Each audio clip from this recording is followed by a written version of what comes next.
Hey guys, welcome to another episode of Old Reader, New Reader. For those of you whose first time is joining us, which is unlikely but possible, my name is Maddie and I am the new reader. And over here is Omar, our old reader. So, welcome guys. Tonight we are talking about Sinestro Core War. Yes. And this is one of those big events that is kind of across comic books. It's across Green Lantern and Green Lantern Corps, as well as Sinestro War or Sinestro Corps War only books, like Cyborg Superman and Superman Prime and other books. So, welcome. I guess this is like the third. Did a really good job. That was nice. Way to introduce this episode. You can carry this Green on your Lantern own. I've read. Nope. Is it on this channel or ever? Ever, I guess, because I read. You read Green Lantern Rebirth. Yeah, and I read Brightest Day, Blackest Night, and this. So cool. So congratulations to those people that did the right thing and voted. You know, good job. Way to let your voice be heard. And let's talk about this monster book. So this is Green Lantern Volume 1. I took him out of its sleeve, or out of his dust jacket. And I did a quick reading order. Maddie posted it on Facebook's Twitter and Instagram. Because I also include books from here. And I included the Blue Beetle book. Not necessary, completely not necessary, but I think it adds to the enjoyment of the series. So, what is up, Sam? I am Larry, Lloyd. I almost said near mint condition because I'm an idiot. Julio, Jesse, everybody in the chat. Thank you for joining us. So we'll be talking about some spoilers because this is a big deal. 2005 brought us the Green Lantern Rebirth, so it was the return of Hal Jordan, and then eventually the Green Lantern Corps were recharged, and everything came together. And then in 2007, DC decided to have another event, and that was the Sinestro Corps War. And in between Green Lantern Rebirth and the events of Green Lantern, the beginning of the one-shot of Sinestro Corps War, they were kind of laying the foundation of some behind-the-scenes introduction of characters who will later be introduced as Yellow Lanterns or Sinestro Lanterns or whatever you want to call them. Howdy from Kentucky, Ryan, Blue Thunder. And let's see, we're reintroduced to, what is his name? Amon, the guy's son, guy that gave Hal Jordan his original lantern. His son comes back, and he's now a Yellow Lantern. So let's talk about the one-shot, because the one-shot to me, as a comic book reader, when I first read this when it came out, it was one of the best single issues I've read in a long time. Like it got me so hyped up for whatever was going to happen. I was, by the time I got to the last page, I was genuinely concerned about the well-being of my favorite characters in the DC universe. So let's talk about the one-shot. And that is within the pages of the omnibus, within the pages of the trade paperbacks. It can also be found in hardcover editions and Absolute. Now, for the one shot, you're talking about Sinestro Corps Special Number 1. That's it, yeah. Okay. Aben's, so it is Amon. Amon, that's his name. Aben Sur's boy.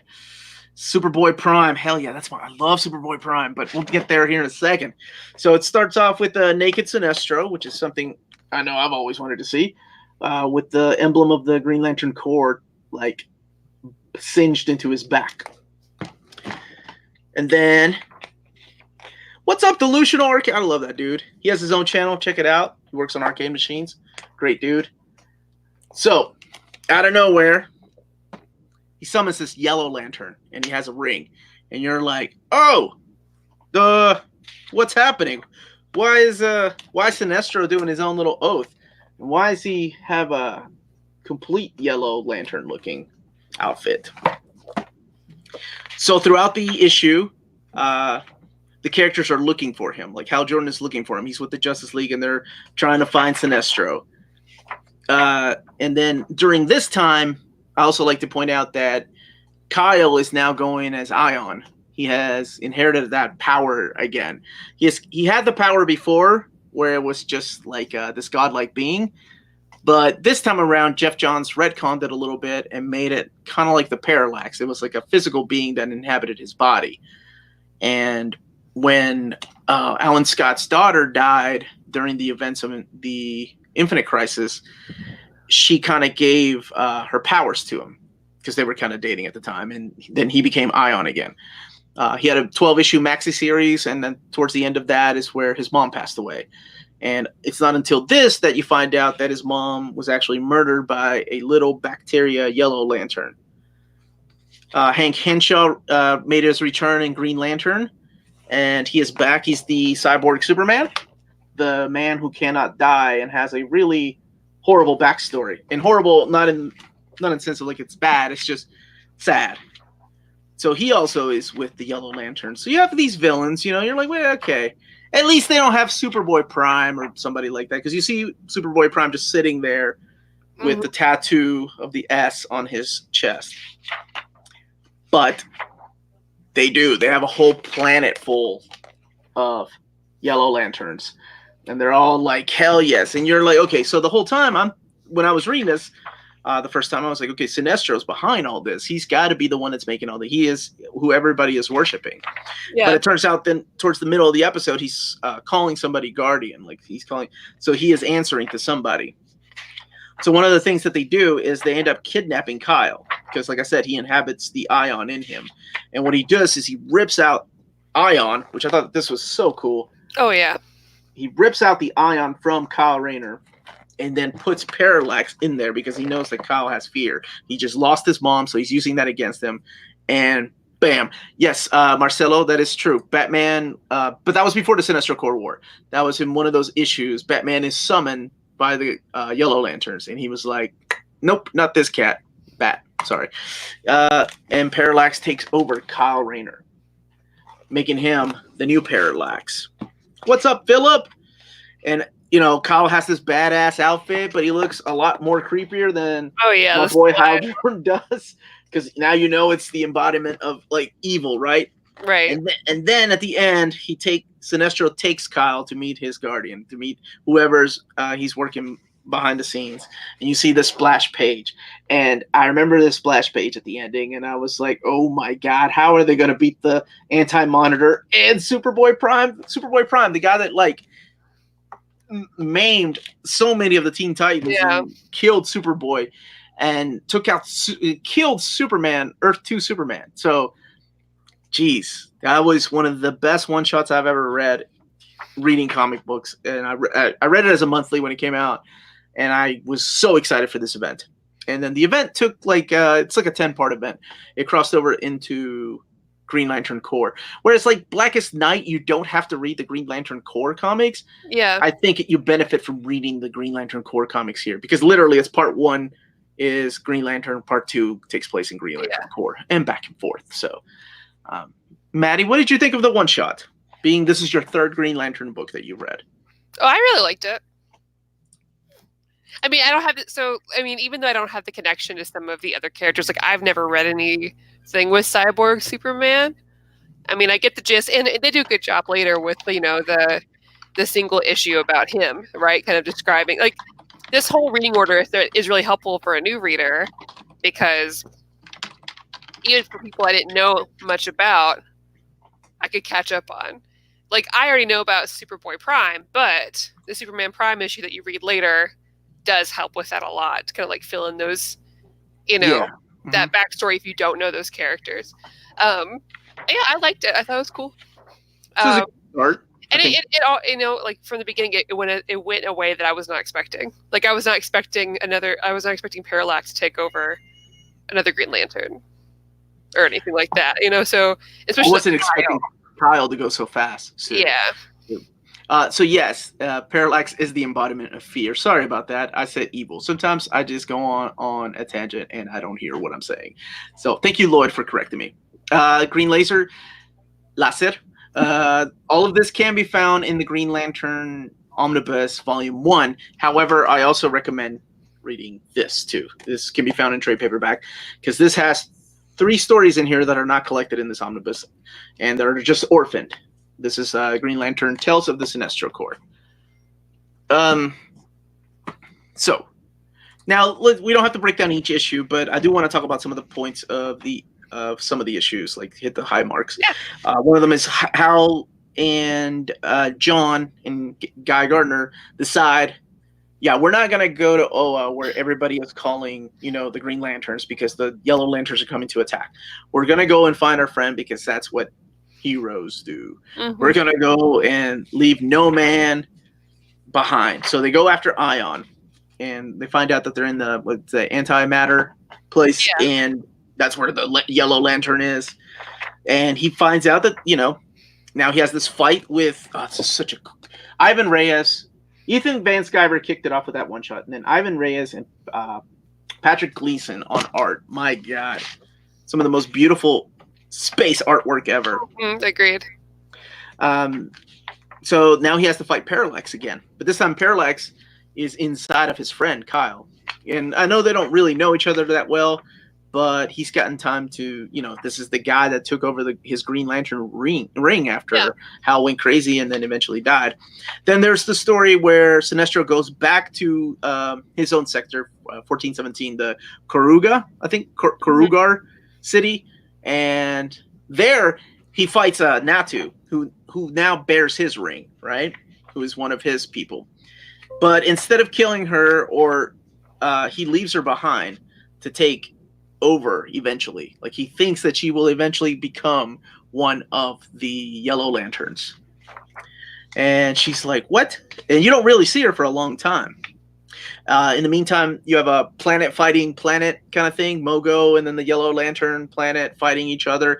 Now, Mogo, of course, is important because without him, the rings have no direction. So when a lantern is killed, the ring flies off.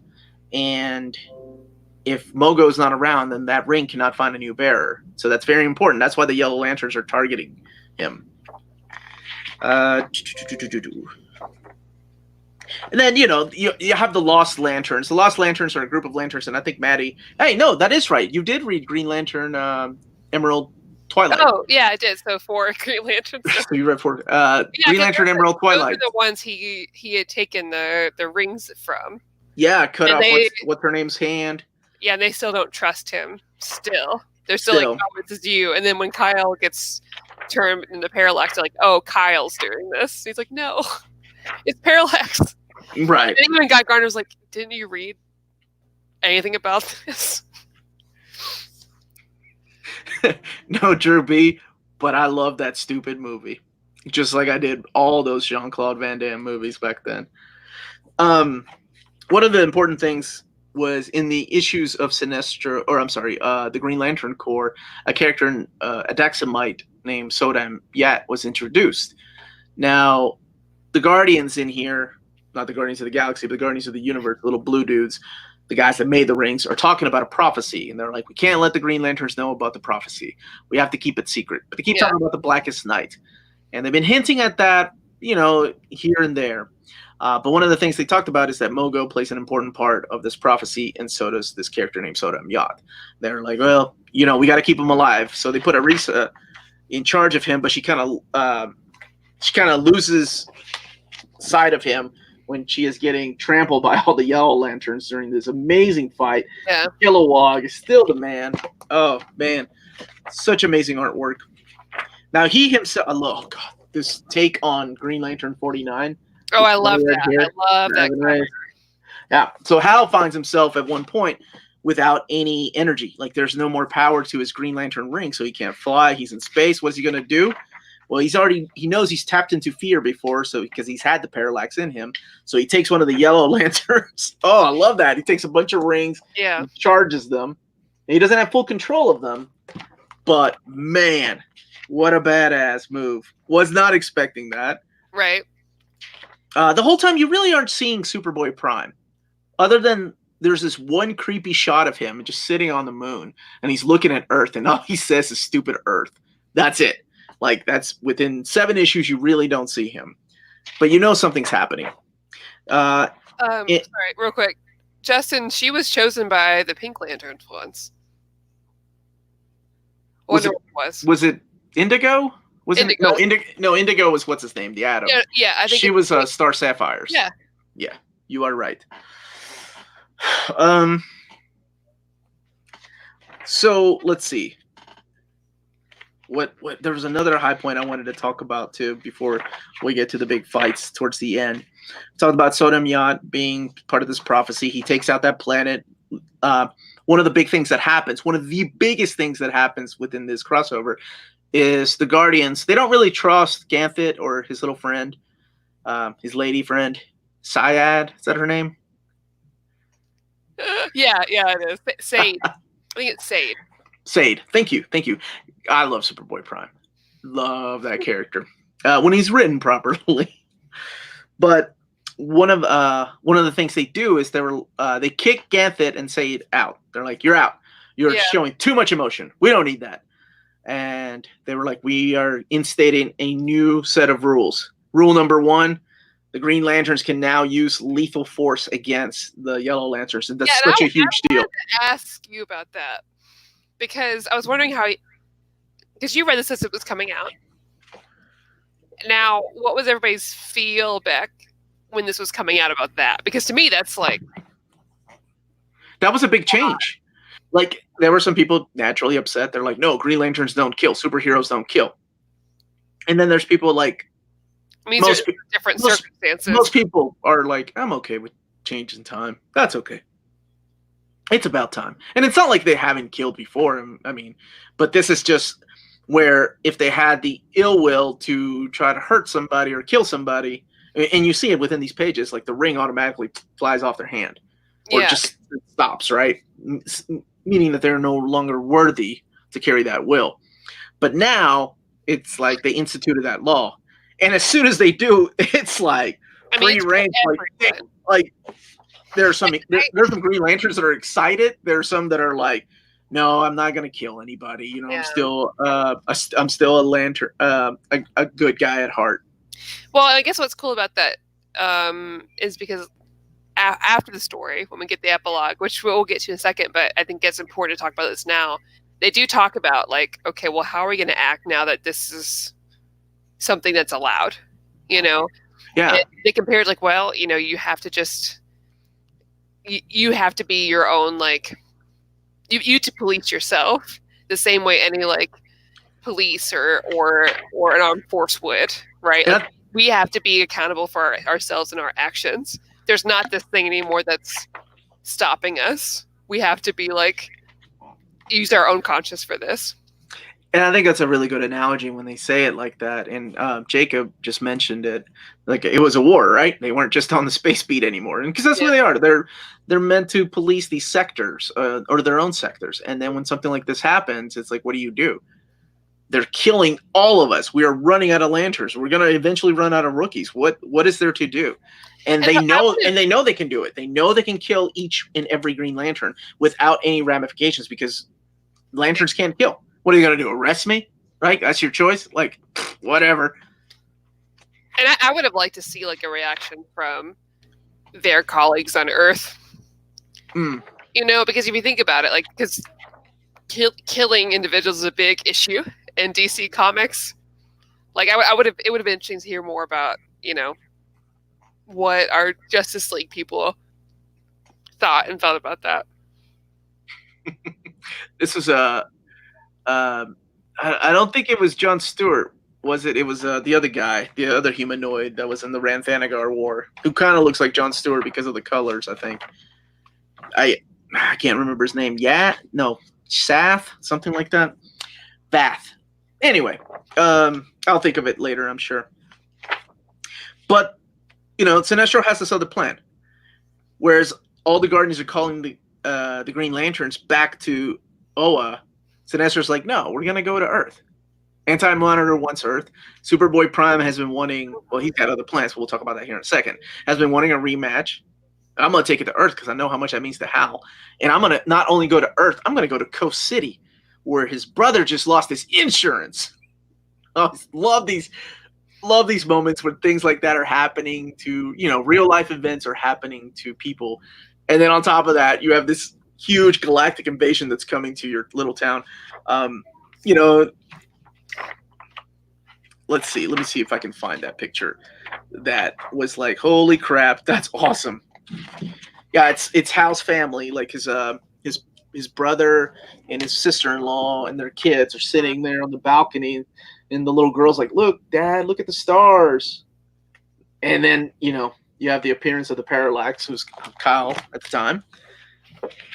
Oh man, so Hal just like So the first thing they want to do is break the Parallax.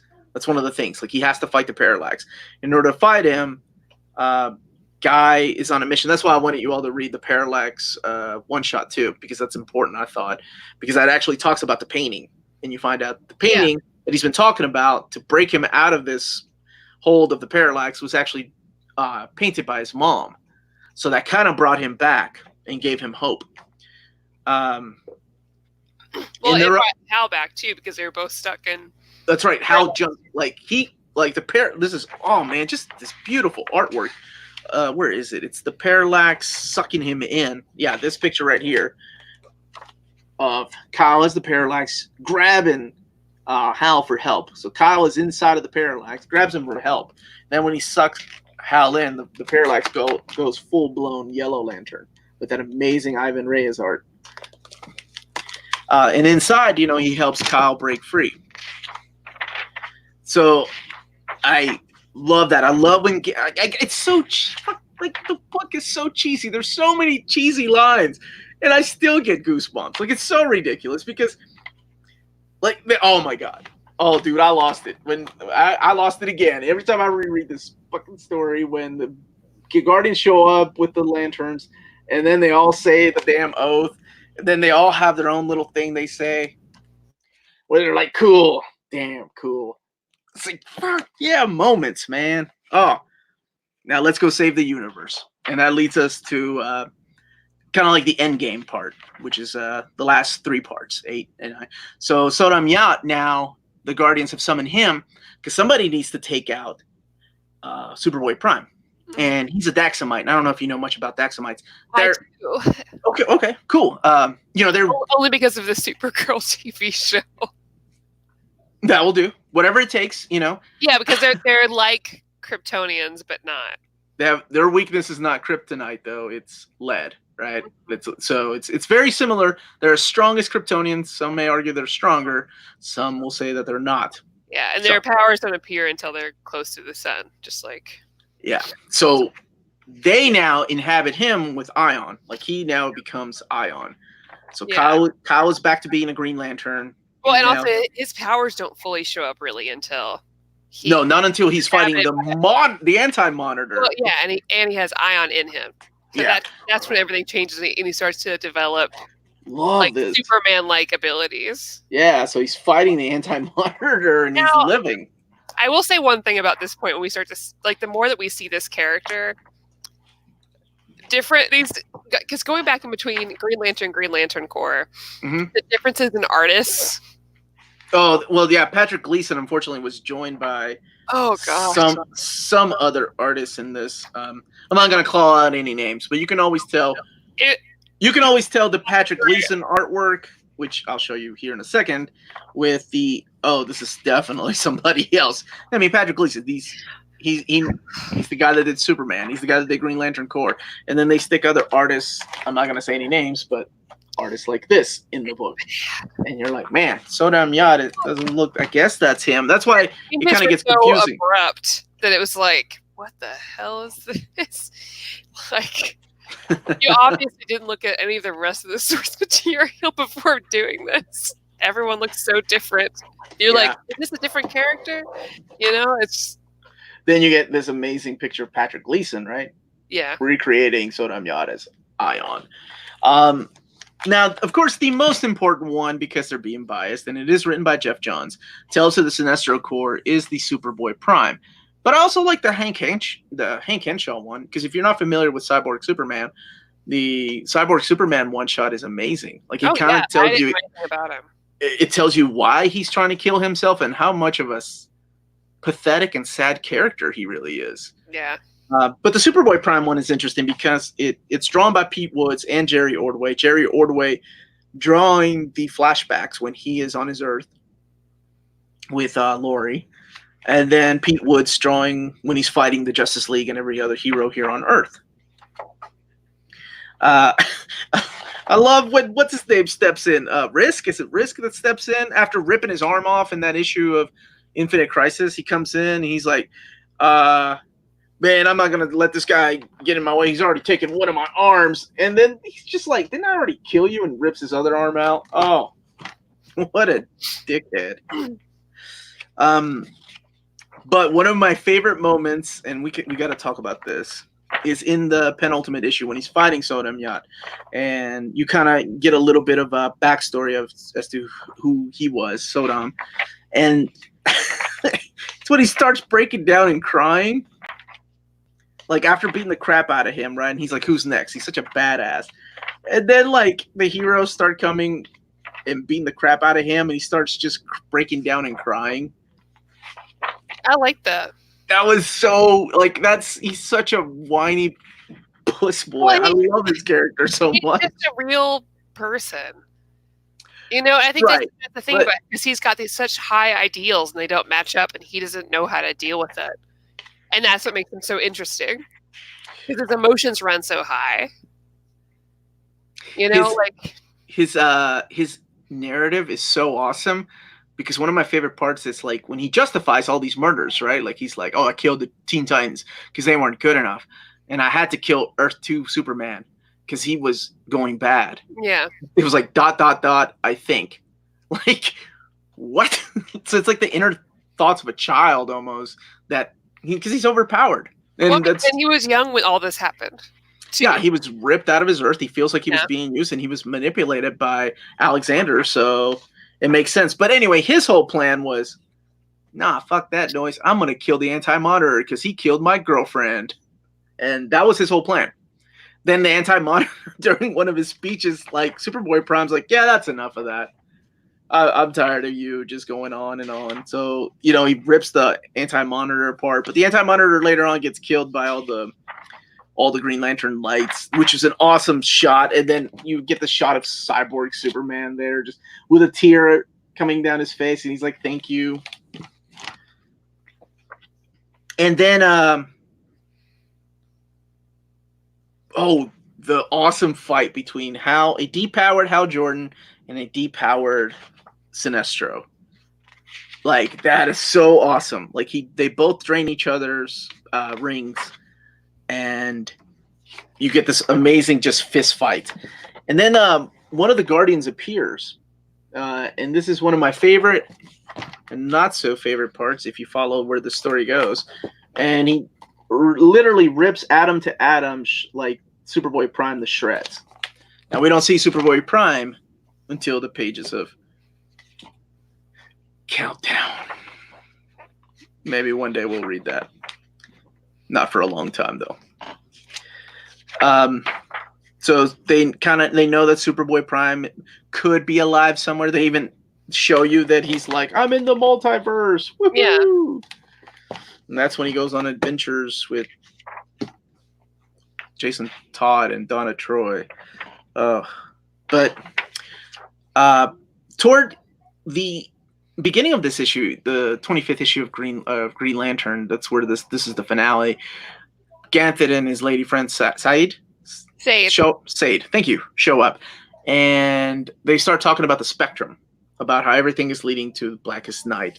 They talk about what each color represents, including the color blue, which represents hope. Mm-hmm. So that's what they do. They create a new ring, a new lantern, and that is the color blue. And my favorite thing, and this may sound cheesy, is, you know, how has the ability to kill Sinestro, to end all this once and for all, but instead he arrests him. I love that. Like, it's so cheesy, but it works within the context of this issue. Very Hal. Anyways. Right. Absolutely. So he arrests him, and then Hank Henshaw is rebuilt by the Manhunters.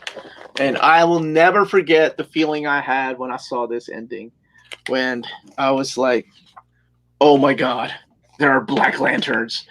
And then this ad originally appeared at the end of that issue, and it said, in 2005, Hal Jordan returned. In 2007, we gave you this, and in 2009, we'll introduce the dad will rise across the universe or something like that. And I was like, I can't wait for 2009 to get here, and now it's 10 years ago. That's crazy. Yeah. So, anything else you wanted to talk about before we get our final score? Maddie, any other points that you enjoyed or you did not like? Not that I can think of. I mean, it's good. It's a good DC story. I liked it.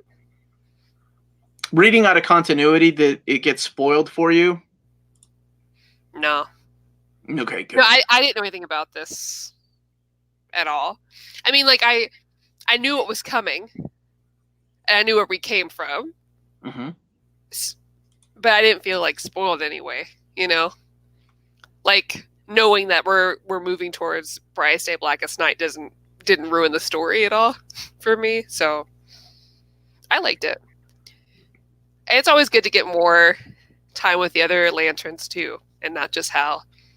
Yeah. I liked Kyle, and honestly, I liked Guy Gardner in this. Yeah, he was awesome. Yeah, he was really cool. So, I liked it. I think the women were drawn really dumb, but it's of the time, so I get it. Wait, what? The women were drawn dumb. What do you mean? What do you mean? If you looked at any of it, okay, first of all, I don't sound anything like that. But continue. Listen. Anytime there's like a lady fighting, they're always just like in the craziest dumb poses. I'm sorry that women are shaped differently than men. No, that's not where it is. Are you talking about the clothing, or are you talking about? Well, although it can, but you will not see Hal or Guy or any of the other guys in there in any of the same poses or positions that the women are in. That's just truth. They don't have the ribs. Like they have too many ribs. No. Oh my God. Fuck you. Yeah, listen. Oh, what? I get 38 minutes into this episode, and I already get the F-bomb from you. Okay. Well, yeah, okay, you get it. Combative.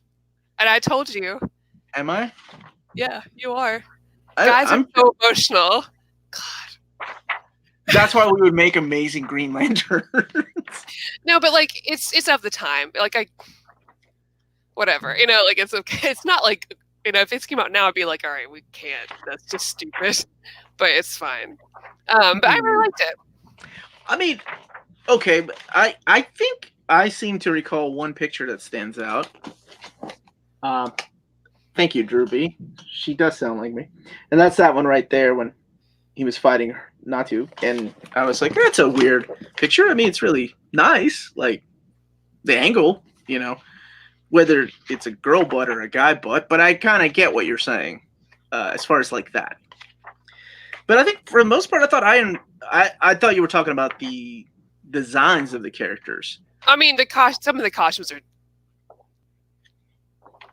dumb. You can say it. Dumb. Well, and I it's not that like, and I'm not in here to be like, okay, it's all dumb, because it's, that I don't mind scantily clad women.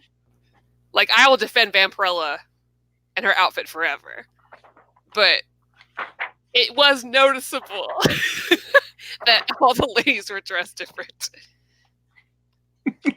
Oh no! Rude. Hey, listen. I think it's I mean, and again, I'm saying it's fine. It's of 2000 whatever. Like, it's okay. 2009. I didn't really notice any of that. But well, and that's why it's only noticeable now, because we don't have not all the comics are like that anymore. Like, you don't think so? No. Okay. I think we're leaps and bounds better.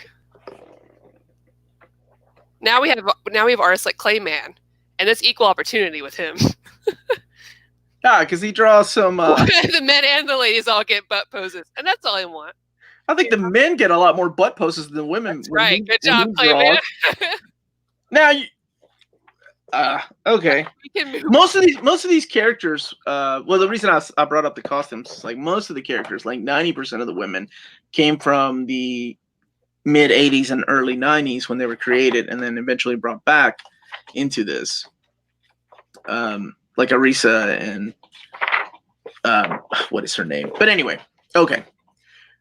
Outside of that, what would you give this book? I give it Sinestro Cold War. 8 out of 10? Yeah. An 8 out of 10 for Sinestro Cold War. Me, I'm going to give it a 10 out of 10. This is one of the greatest comic books ever written. And I really liked it. I thought it was really good. I mean, it's very well balanced. All the fights are really cool. And I think, like I feel like all the Green Lanterns were shown equally, and I really liked it. That is true. That is. Yeah, have you read Grayson? Grayson is nothing but sexual poses for Dick. It's crazy. I'm sorry, you were saying? Yeah, I liked it. You liked it. 8 out of 10, 10 out of 10. From me, 8 out of 10 from Wonder Maddie. You're dead to me, Philip Evans. You were not that blown away? I'm sorry. What blows you away, Philip? What was a better story? Man abs and man asses when it comes to Nightwing. Like, that whole book. However, I cannot remember the artist's name. Like, he did the Tom King's run too on Batman. But he draws some beautiful, sexy people. Tom King's gotten some great artists to work with him. Yeah. It almost makes me forget how bad some of the stuff Well, is. now he's got, what's his name? John Romita Jr. on it. Joe Chip gives it an 8 out of 10. Yeah, if you've read the story, let me know in the comments down below what you all would have given it. I've given it a 10 out of 10. Probably hyping it up too much, but it meant a lot to me when it was coming out, and rereading it was great. And Maddie gave it a 8 out of 10. This is a good question. Blackest Night or Sinestro Cold War? I love Blackest Night. Like, it's a hard choice. I absolutely like Blackest Night more than this. Blackest Night, and I really liked it, but I love Blackest Night. But then again, that's a little different, right? Because it's not just affecting Green Lanterns; it's affecting everyone. Company-wide event, and this event only had 2 years of build-up, whereas Blackest Night had 4 years. So it was like 4 years waiting to get to Blackest Night, and we knew that's where it was going, where all these stories were leading to. Okay, let's see. Yes, my wife would agree with Shanda Sok. I never know how to pronounce his name. Yes, Amanda also loved Nightwing's butt. That is true. I really want that Nightwing butt figure where he's like Turner. I was gonna get that for you secretly, where he's like turned around. I ain't gonna post that in my day. Well, you're lucky that they didn't have it in stock when I was buying you a birthday present, so we bought the other figure instead, because you would have gotten that one. Yeah, and then I would have ended up getting the rest of those stupid figures, because you know how much of a freaking completist I am. Yes, Mikel Janin, that guy's artwork is top notch. Man, I don't know what he's doing now, but his stuff is awesome. Let's see, how long was the entire John's epic from start to finish? No, because he did the first 20 issues of New 52. So that was about a year or so into that. So I want to say, like, from start to finish, it was about 7 years. Yeah, so about 7 years is how long he wrote Green Lantern, if not a little more. Because after Blackest Night came War of the Lanterns. No, War of the Lanterns was the last storyline he wrote, and that was during New 52. So 9 years. Holy crap, I was wrong. Thank you. 9 years. I said 7 or maybe a little more. A little more being 2 more years. Oh, sorry. Go ahead. I saw Ryan Reynolds. Hold on a second. I'd rather sit through Ryan Reynolds' Green Lantern movie again than read this. Drew B., where are you so I can find you? That's okay. No. Is this Ryan Reynolds? Is this you, Ryan? Are you Drew B.? Gerald, we do plan on reading. I've been requesting to read the Green Lantern, Green Arrow team up, so we're definitely going to read that too. Just because I've been dying to read them. I've been dying to read some more like buddy cop DC stuff. Keep in mind, it's Silver Age, though, so you're talking Dennis O'Neil and Neil Adams. That's okay. My boy's in it. Yeah, but he's like a junkie. I love him. He doesn't play. Okay, I get it. I don't care. At least he was alive. Okay, yes, that's better than being dead. His birthday was last week, too. Who? Roy Harper's. You know Roy Harper's birthday. Yeah. What's his birthday? I don't know. I just know Twitter make told me. that up. You're making last stuff up. You're making stuff up. No, it's true. Everyone on Twitter was celebrating. And by everybody, I mean like the 5 of us. The 5 Roy Harper fans are celebrating. Yeah. There's like artwork and stuff. Okay, it was the 1st of November. You know what? I have no counter argument. I don't know if that is true or not. Sure. It's true. I can make up Wolverine's birthday too. Let's see. For me, Blackest Night versus Sinestro Core War is not a fair comparison since one laid the groundwork for the other. That's fair. Sure. That's fair. I mean, yeah, but I mean, it's hard, right? Like, what's your favorite Green Lantern story? And then that's where that comes into play, because then you're like, oh, well, Blackest Night is better because of this. Omar did not pose for that statue. Maddie made drunk Omar pose. It took a picture, which is funny. That was a year ago. Oh, that was so good. Yeah, good times. Good times. Let's all wear our Titans costumes to GalaxyCon. When is that? It's like 2 weekends from now. That is going to be a cold day, probably. We'll be inside. Yeah, I don't know. I'll think about it. Let's see. What are you reading next week? I'm taking the week off. What are you doing? We're still deciding, but we're welcome. We're happy to take suggestions. So it's going to be me, Tina, and then our friend Maple Syrup Cosplay. So I'm trying to decide if we want to do, because they both read manga, but I was like, is that too on the nose to review a manga next week, or should we do something else? I don't know. We're happy to take suggestions. So if anyone it's your show. You do whatever you want to. I'm still thinking through it. So I'd make them read some Dark Phoenix Saga. Maybe reread it, told through their eyes. And maybe they can change your mind. No, thank you. You know, Tia doesn't like that either. Because it doesn't have Jubilee in it. All right, let's see. Other recommended reads. Death of Captain Marvel. Yes. We did X-Men God Loves, Man Kills. We did that last year. Teen Titans and X-Men crossover would be fun. We need some Teen Titans. Tina. Well, we got to read just Titans. So next week is new reader. Actually, no. We're all, like, when it comes to manga, we've all been reading a very long time. So, like, Tina's been reading comics way before I did. She's like, she knows way more about X-Men and stuff than I do. She does. She knows all about the Jubilee years of like Jim Lee and Chris Claremont's final stand. But I do want us to actually, like, I don't think for next week, but eventually I really want us to read some Titans. Maybe by Winnick. Titans? Yeah. Titans. Like, I love that you went with Winnick, because I don't think anybody thinks of his run as far as like reading good material. I liked it. I liked it a lot. I liked it, but a lot of people, I think when the people think of Teen Titans, I probably think of Marv Wolfman, of course, and then probably Dan Jurgens, and then Jeff Johns, and maybe somewhere down the road. Yeah, but those are that's Teen Titans. Like, I think it's like, I like. Well, there were Teen Titans. Well, they were, but like, I see what you're saying. I like the older crew. I like what they get into more. Personally. Okay, I see what you're saying. How about one of the Black Sad hardcovers? I'd really like to. Oh, oops. I'm also trying to figure out what's easily accessible to them too. But I've been. Oh, you mean like Comixology or what? Yeah, I guess. Oh, Tina lives like right down the road. She can come over here, borrow one of my books. I don't care as long as I do want to read Black Side eventually, though, especially with the game coming out, because I think I'd really like to be ready for that. Look, you have an all-lady cast. You can choose whatever book. May I suggest Witchblade?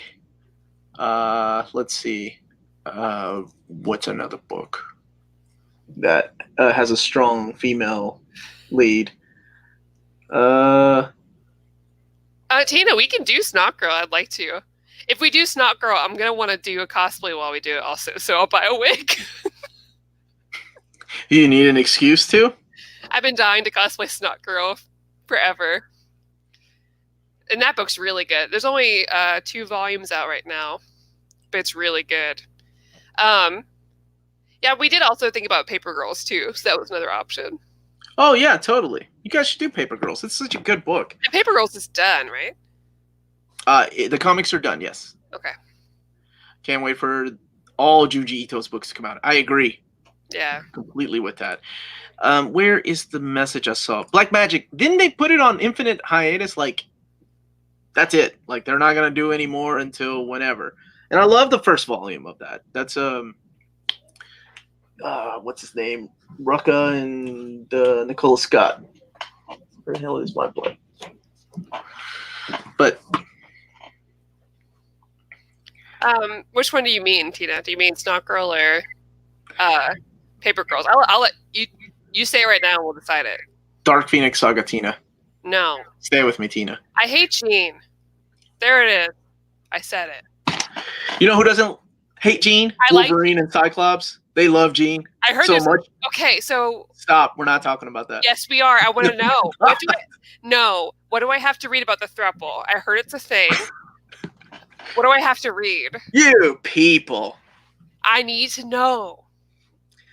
Can't a dude and another dude just share a room? Okay, so we'll do Paper Girls. Oh, Paper Girls it is. Tina, you can come and borrow my first 2 volumes. The final issues won't be collected until next year, but you can find them on Comixology. Justin, I have Sunstone. I have the calendar on my door. And she's talking about sexualizing women in Sinestro Corp War. Listen, I don't think you want to have this conversation right now because it's very different. Oh, okay. Enlighten me, please. No, not right now. Not right now. Okay. Okay. What book did you all decide? Paper Girls? Yeah. Thanks, Mr. Mulligan. It's Rogue. Rogue is the best one. Rogue and Storm. Oh, God, yes. Storm and Rogue are where it's at. God, I like Jean and, what's that newer Jean Grey where she's like the young one's the past in the future. I like it. I thought she was cute. Okay. Maybe you just need a good Jean book. Actually, I like Madeline Pryor more. Thank you, Antonio. Let's talk about it. I'm gonna read it. In the new X-Men book by Hickman, for some reason, which is an all summers book, Wolverine and Jean and Cyclops all have rooms like interlocking with each other, and it's the strangest setup. Like, because it's the Summers family, so you have like Vulcan and Havoc and Corsair, Rachel, and then Wolverine living with them and washing dishes, getting along. It's interesting to say the least, but I dig it. Yeah, whatever. X-Men has to keep going in order for it to move forward and tell good stories. I'm okay with change. I'm not. Oh my God, I would love to do that. Thank you. That's a good suggestion. The wonderful and beautiful. This sounds very female chauvinist to me. That's me. I do that. Omar, how do you feel about the? I don't. Maddie can tell you I don't keep up with Twitter at all. I don't know what's going on. Like, what? I don't know what he's doing. Unless people are tweeting about it, I don't know what's going on, and I haven't seen anybody talk about it. Who's going to do the whining if Omar's not around? Did I whine about Sinestro? Oh, wait, no, I did whine about somebody saying something. Tina can take my mantle. Anime girls make the world go around. Some of them do. Wait, there was a comment here I wanted to highlight. Where was it? Okay, there it is. So we're talking about Black Magic. Apparently, they're waiting half done with the new run, but it seems to have gotten backburned for Lazarus while Nicola draws it. Okay, I'm good as long as she keeps drawing it. Near my condition, that Jim Lee XSL is huge. You're right. It is the size of a small child. It is huge, and you can use it as a weapon. Tina, what the hell's wrong with you? Did you just say Spiral? She's been in like a total of like maybe 10 comic books. What? Yes, the Goblin Queen, right?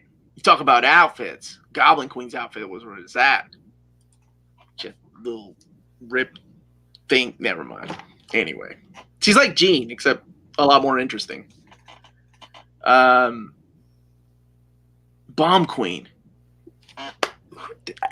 Who did Bomb Queen? I was trying to think. That's one of Jess's favorite books.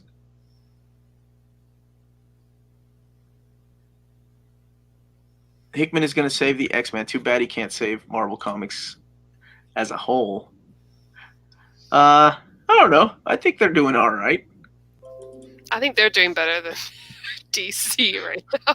At least we don't have Generations going with them. Like, I don't know. Maybe 5G will fix everything. Who knows? Anyone over Jean? Oh, we can have this discussion another day. I don't even like Jean, and y'all are making me taking up for her. She's like one of my least favorite characters. All right, Maddie, here's a good question for you and for me. What's the worst comic manga you've read this year so far? I think you and I can probably answer with the same answer. But I'll let you go first, please. I guess Heroes in Crisis? That was going to be mine. Because I was trying to think if I read The Chilling Adventures of Sabrina this year, but I think that was last year. That was worse? I hate that book. Wow. God, I hated it. But yeah, I think Heroes in Crisis. And I read every damn issue, and I never read issue to issue, but I did for Heroes in Crisis. And I'm going to buy the fucking hardcover. This is beautiful. It's beautiful. Just wait till the Absolute comes out. So I know Jess on Omni Bros was going on about Batman Damned, and I think all of them did. And I think I didn't like Heroes in Crisis. Like Batman Damned, I was at least okay with because it's an alternate reality, whatever. Heroes in Crisis affected the characters, and this is the reality. Yeah, exactly. Like, well, the thing is, it ruined so many ongoing series. And maybe ruined seems like a harsh. You can say ruined. But for me, like a lot of series or like ongoing runs I was reading were literally ruined because of Heroes in Crisis. So, and and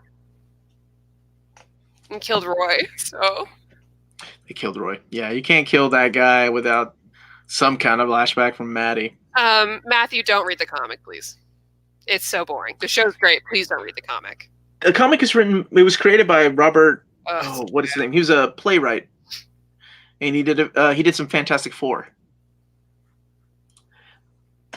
Yeah, that's what I was thinking too, Larry. The artwork in Batman Damned I liked it. I know my co-host on Omni Bros Live did not, but I was a big fan of the art. The big two are having a rough couple of years. I think, honestly, what a lot of these companies probably need is just that vision. Kind of like when Jeff Johns was doing a lot of the things for DC. And I'm hoping kind of what Hickman is doing with X-Men. Like, they have a vision for the next couple of years. And if they're thinking ahead, that's okay. It's not like they're playing it by ear. I'm a big fan of that kind of stuff. When an editor-in-chief or an editor, per se, is like, okay, this is the road we're going to take, and I'm going to throw some storylines at you all, and you do what you want with the characters.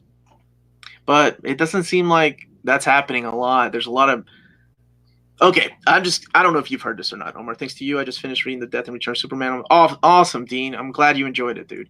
Love that stuff. And now we got Man of Steel omnibus coming, baby. So there's this thing I've heard, and I don't know if it's a rumor or not, but apparently there's this huge disdain between like Scott Snyder and Tom King, and then Jeff Johns. And so much so that the big event like Doomsday Clock is taking place in another universe, not even in the DC universe. Jesus. And this makes me sad, Larry.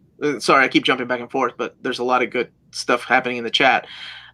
Karen, like Berger, like she's a Dark Horse now, right? But Vertigo's gone. Like they just killed Vertigo, meaning that anything else, everything after that is being released probably this month, and I don't know, I could be wrong, but the first thing, maybe Absolute Swamp Thing, could be the Black label on it instead of the Vertigo label. So rumors say that the higher ups and Johns had a falling out, which is why Johns isn't involved as much anymore. Well, what happened? Did Johns move over to television or movies? I think is what it was. And then they put Jim Lee in his shoes. I don't know. Maybe they need some young blood. They need somebody like Johns when he was younger, or just get Johns back. So and that's kind of where state of things are with DC. But comic books are still good. I'm enjoying the shit out of Immortal Hulk. I'm enjoying the shit out of X-Men Marauders. That was really good. Excalibur was all right, and I haven't read the new issue that came out, I think today or tomorrow.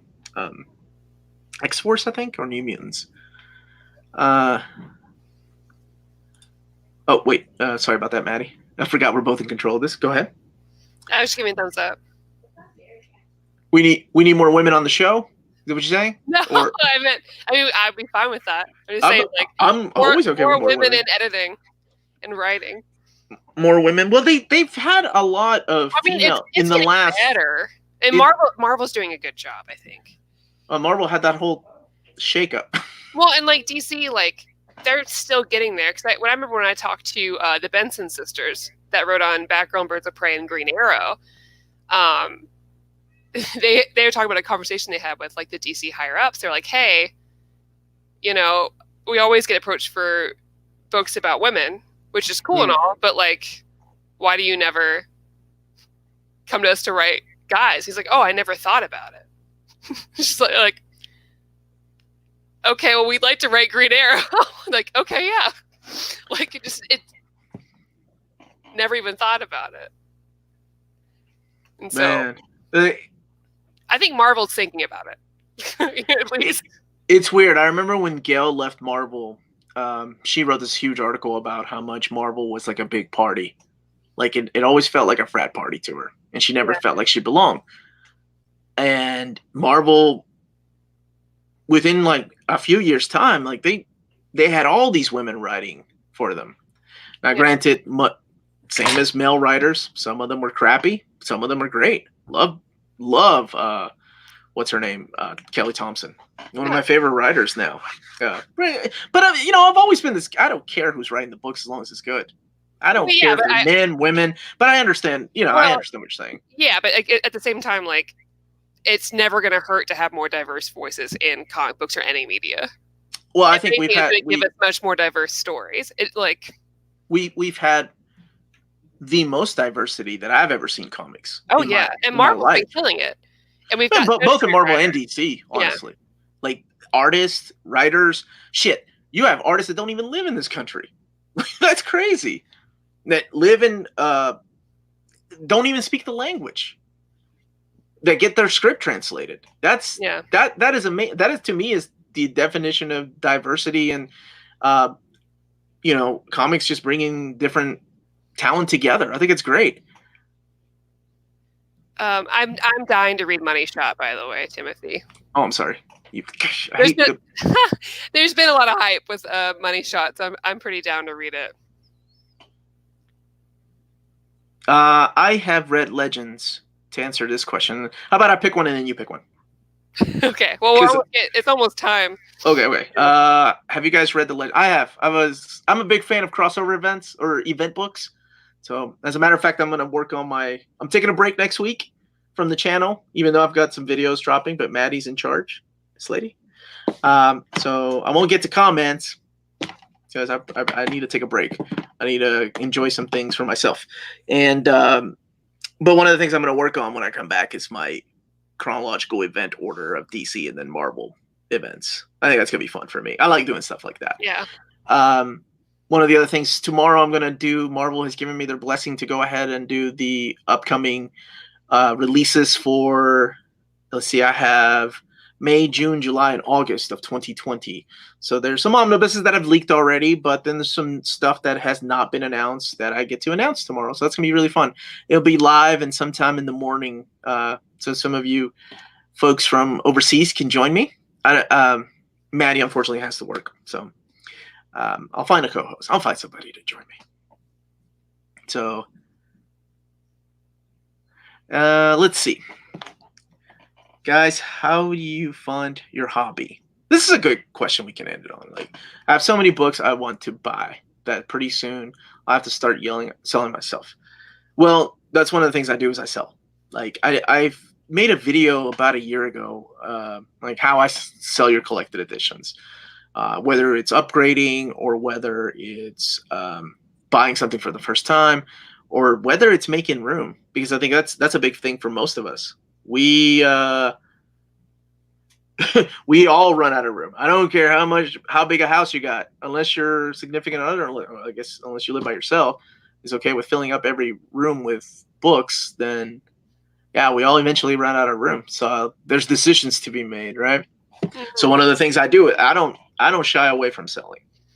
As a matter of fact, I have eBay auctions and stuff going on this week to further my hobby, to buy stuff.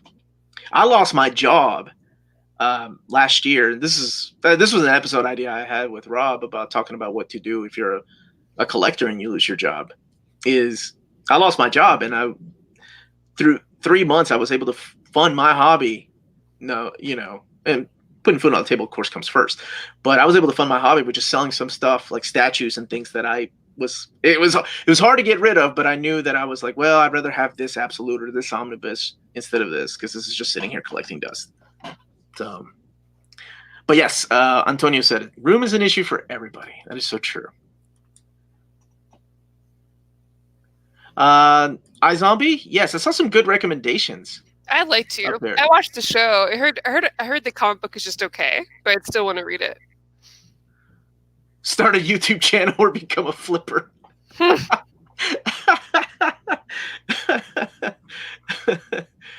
Smart lock. If only YouTube paid that much. It's pennies on the hundreds of dollars that they make, I swear. It's ridiculous.